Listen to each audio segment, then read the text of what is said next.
Yeah, let's get to listener questions. I want to get to one first because this guy is one of our great people at Sumer Sports. He's also just had a new child. Pavel, congratulations, buddy.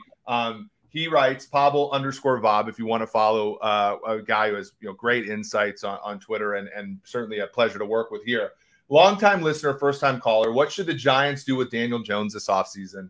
They refused his fifth-year option. We just talked about that. But he's played admirably in Daboll's offense. I think it's a great question because you could grade Daniel Jones on a number of different curves this year. And I think Pavel's assessment that he's been admirable is fairly is reasonable. He's right in the middle of the pack, though, or 18, 19. Where is he as far as his It depends. So if you look at QBR, he's in like the top half of the league. But QBR factors in it, and our colleague Paul Saban, built it. It factors in a lot of running, which Daniel Jones is adding a ton of value with his legs. He's not the greatest at not being sacked. He's actually not turning it over as much, which is good. But yeah, depending upon the metric, he's anywhere from like 12 to 20 this year. And I think the real question is Thomas, have you seen during this new CBA a quarterback contract that is in that realm? Like, there isn't really a middle-class quarterback contract, is there? It doesn't feel like there is. And to get back to that Pavel's question for a minute, and by the way, Pavel is one of the most intelligent people that we've been around. I know we have massive intelligence along with yourself there, not to stroke you live there, buddy, but Pavel is just on the dial. It's great to be around guys like that, to get your mind going in a certain way, from a football perspective. So this question to me, I know there are many layers for this for Pavel. Let me just say first, before I go to the contract idea, Brian Daboll and what he does and how he approaches a game and his football mind and his offensive mind is only going to get the most out of a player like Daniel Jones, right? And some of the other players. And I personally think you really have to take inventory through the entire season here. Of course, you might put him up in a certain spot on your board right now, but it's all about looking at the entire picture here before you decide, are we going in another direction?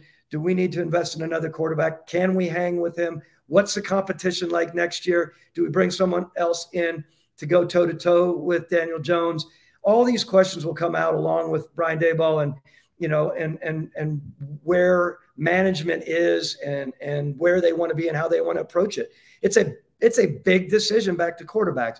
I personally think they're going to stay with him and get the most out of him as they can, contract wise. Where is that midline quarterback contract right now, according to your data, Eric? Yeah, it's probably something like $15 million a year. The problem is like you just don't get that.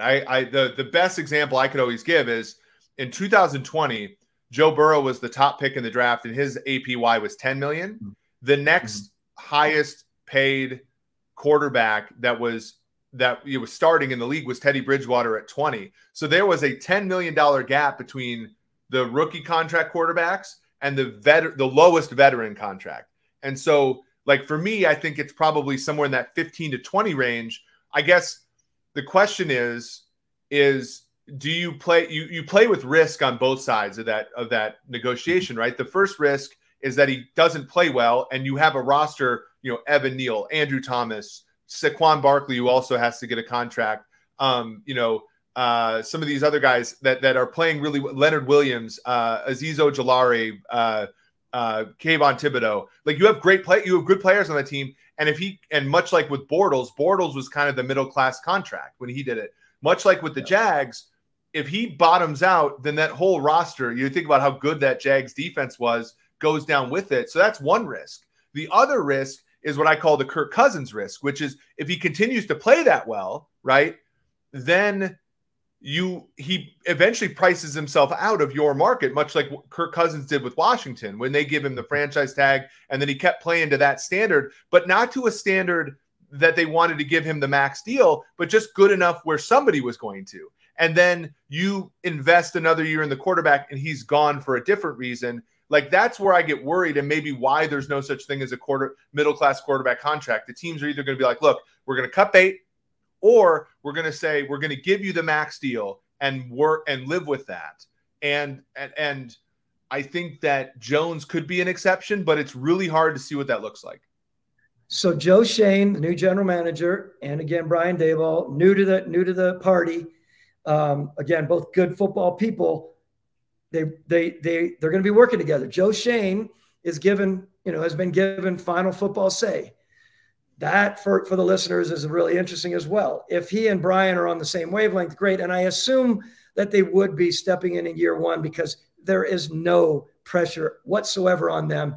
They didn't make the pick, right? Just like when Mike Smith and I came in Atlanta in 2008, and we had to pick Matt Ryan after Michael Vick.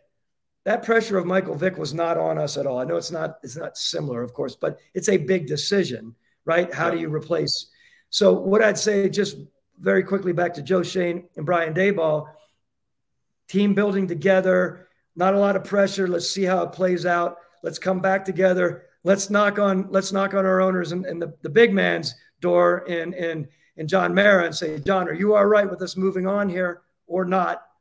Get the final check off as you have to. Just remember, final football say is great, and it goes to either the head coach or the GM. It's probably half or three quarters to the GM right now in the league, but you need sign off from your owners. Again, they're train set.